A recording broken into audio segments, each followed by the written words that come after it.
I was a community organizer in my 20s, found the clinic, and it was the perfect model of community organizing and quality health care. It was a love affair from then on. I was really fortunate as a 18-year-old college freshman. I got to do a research project with a community clinic that was starting in Palo Alto based on two ideas that are still the heart and soul of the work I do: patient control of the health center, and the other was trying to involve patients in their own care. I grew up as an uninsured kid.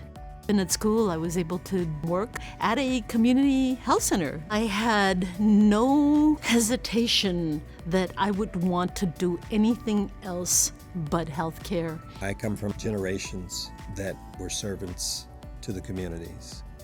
These were health providers, but also healers. And I learned from my ancestors that giving is the greatest calling. And I sometimes joke that in the early days, I'm not sure we understood or knew that we were also going to have to figure out how to run businesses. As a movement, it's actually been an amazing accomplishment to be able to run businesses at the same time as completely maintaining the focus on the mission. East County didn't have much in the way of healthcare. When I first got there, we had 2 itty-bitty clinics. We now have 5 locations, and number 6 is coming up. In the past, people did not have access to mental health services, and now they do. We've been able to make healthcare available to thousands more people, and that feels good. Those complex adults and older people with really difficult problems, and coming up with a system and a creative system was just an amazing thing to be part of. So when we first started, the idea of language access for the growing Asian population, which did not speak English, was really not there. And we often said the measure of our success was not just how many patients we served or how many visits we provided, but how much our community understood and asserted its right to health care. Getting health for all and getting all our community eligible to receive health care is, I think, my number one joy. Everybody wins on that. I'm very, very proud of this building, 4-story building, 16,000 square feet. It's ours. The other accomplishment over the 40 years is that we have about 100 American Indian employees. We're able to be the largest employer of American Indians in the Bay Area, if not Northern California. So when I started, it was mostly just medical care. Now all of our health centers have dental services in-house. They all have mental health services in-house. Lots of growth in the sheer number of people we serve and building our political power. The model that we have here of the consortium, the network, this idea that, a bunch of radicals in the 70s had about working together has actually been replicated across the entire United States. I am just so thankful for the sequoias, I call them, in this work that made it possible for me to be here. The fact that there are leaders of all generations, including those that are retiring out, but see themselves continuing to lend its experience and expertise and resource to that effort is, in fact, the definition of a movement. Our mission has really survived the time. I think the last 2 years, though, as well as the social unrest, have challenged us to relook at what we're doing and to recommit to it. We're now seeing the reason that the movement has to reignite, and it is reigniting, and I think that this next generation is going to take us forward. We're probably fighting some battles over again, but we'll be okay. We'll get there.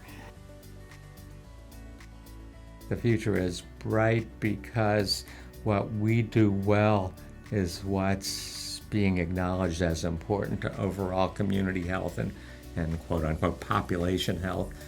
Day one, 51 years ago, La Clinica had community health workers. Those were our promotoras who were from the community and reach people that maybe we couldn't reach.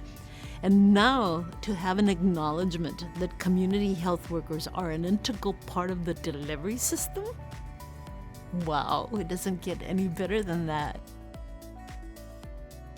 There are a lot of new and up and coming young folks that need to get in the pipeline, that we need to train, that will lead the charge and understand the root history of the community health center movement, which goes back to the Civil Rights Act. Any great leader is measured by how many leaders they have created, they've helped to develop, and they've helped to move on. The model of healthcare is going to change. It's going to change in ways we can never imagine. Even today at this moment, I have no idea. But this next generation is going to figure it out. Trust that they're bringing their generational experiences and grounding that in the history and the legacy we've left. On top of the training, on top of the bringing in younger people, on top of being available to mentor or just offer ideas and advice, you got to step out of the way and let other folks step in. I'm just 100% confident about this whole new generation of leaders here locally in our health centers. Their commitment to the mission is as deep and passionate and fierce as us elders. You always think about the future, and you identify people, and you start to cultivate leadership. And leadership isn't just in one person, it's in a group of persons. If we can create that sense of why we do what we do, whether they end in the hospitals or they're writing policies or they become legislative people, they know what it is to be community-based and community-driven. And that's a win-win. I'm very confident that with people that carry the mission in their heart, people that have love for their community, love matters, and a clear understanding that the return on investment in community health is very, very strong from our state and local delegations at the federal level and state level, will continue and we'll have the funding we need to impact our communities. Many of us in the health center movement say we were the luckiest people ever to get the jobs we got to make a difference in our communities. You don't just give that up because you don't get the paycheck anymore, you know. It's a gift. Becoming an elder, it's exciting to watch our young staff grow. You don't have to be the one to wake up and be there in the office, but you could be there being a mentor. People like Ralph Silber, Marty Lynch, Jane Garcia, Sherry Hirota, Sue Compton, Martin Wakazoo. These are amazing people who've given significant years of their life and service. I wouldn't be sitting here doing this work without those folks. I've told people I'm going to nap every day, make up for lost sleep. I am hoping and planning to sort of keep my finger in things a little bit to promote and advance and improve primary care across all the different systems. And if I have something to contribute to that work, I think that's really important. It's also very gratifying.